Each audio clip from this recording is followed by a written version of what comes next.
एक डॉक्टर के मन की बात। देखिए, मेडिकल के बारे में तो हम लोग हमेशा बात करते ही हैं, बीमारियों के बारे में, उनके समाधान के बारे में। लेकिन मेडिकल ट्रीटमेंट सिर्फ मेडिकल ट्रीटमेंट नहीं होता, उसमें बहुत सारे इमोशंस इन्वॉल्व होते हैं, एक डॉक्टर और पेशेंट के बीच की रिलेशनशिप इन्वॉल्व होती है। तो मुझे लगा कि हमें इस पे भी बारे में भी बात करनी चाहिए, क्योंकि ये एक ऐसे कोई मैकेनिकल सा संबंध नहीं होता। एक डॉक्टर और पेशेंट का बहुत ही क्लोज संबंध होता है, और डॉक्टर्स भी बहुत अफेक्ट होते हैं पेशेंट्स की इमोशन से।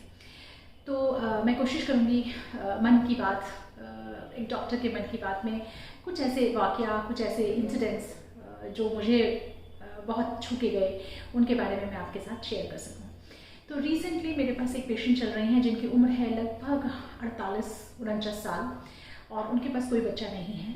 उनकी बहन उनको हमारे पास लेके आती हैं, और एक बहुत गांव से पेशेंट बिलोंग करती हैं, बिल्कुल भी पढ़ी लिखी नहीं है, और पूरा खेती बाड़ी का काम है उनका, जानवरों को देखभाल करना और पूरा खेती बाड़ी का काम करना।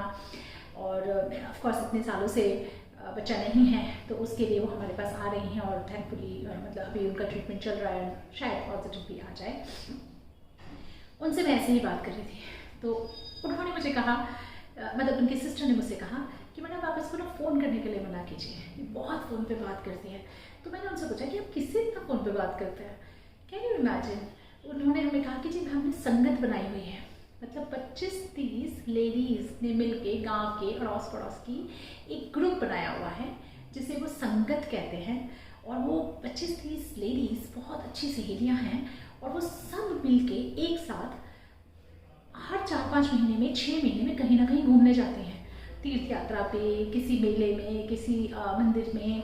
और मुझे सुन के इतना अच्छा लगा, इतना अच्छा लगा कि इमेजिन एक बिल्कुल ठेठ गांव से एक जो बिल्कुल हम सोचते हैं कि क्या है लाइफ में, बट उन्होंने एक पूरा ग्रुप बनाया हुआ है, और वो सिर्फ लेडीज़ मिलके बस बुक करती हैं, और कहीं कहीं का टिकट्स बुक करती हैं। जैसे कभी सूरजकुंड का मेला हुआ, अब उन्होंने भी बताया कि जी मेरे पास फ़ोन आ रहे हैं, पता नहीं कहाँ पे कौन सा मेला लगने वाला है, वहाँ के लिए संगत जा रही है। तो मैंने तो मना कर दिया, मैं अभी नहीं जाऊँगी, मैं अगली बार जाऊँगी।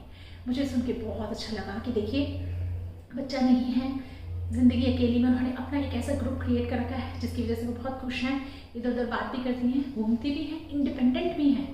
तो it is it really inspired me, and I think हमारे पेशेंट्स को भी everybody should have this approach कि ठीक है, बच्चा एक पार्ट है लाइफ का, बट उसकी वजह से अपना ये नहीं कि हम जीवन ही ख़त्म कर रहे हैं, हम अपने जीवन में कुछ खुशियाँ समेट ही ना पाएँ। फ्रेंड्स हैं, आई थिंक इस एज में तो फ्रेंड्स बहुत ही इंपॉर्टेंट होते हैं, और थोड़ा सा बाहर निकलना भी बहुत ज़रूरी होता है कि आपने 3-4 महीने जम के काम किया, और 2-4 दिन के लिए आप कहीं चले गए अपने दोस्तों के साथ, तो शायद आपकी ज़िंदगी में एक अलग ही रिजुविनेशन आ जाता है। मुझे ये चीज़ इतनी अच्छी लगी, मैंने सोचा मैं आपके साथ ज़रूर शेयर करती हूँ। उन्होंने मुझे भी प्रॉमिस किया कि मैडम आपको मेरे साथ एक बार संगत में ज़रूर चलना पड़ेगा।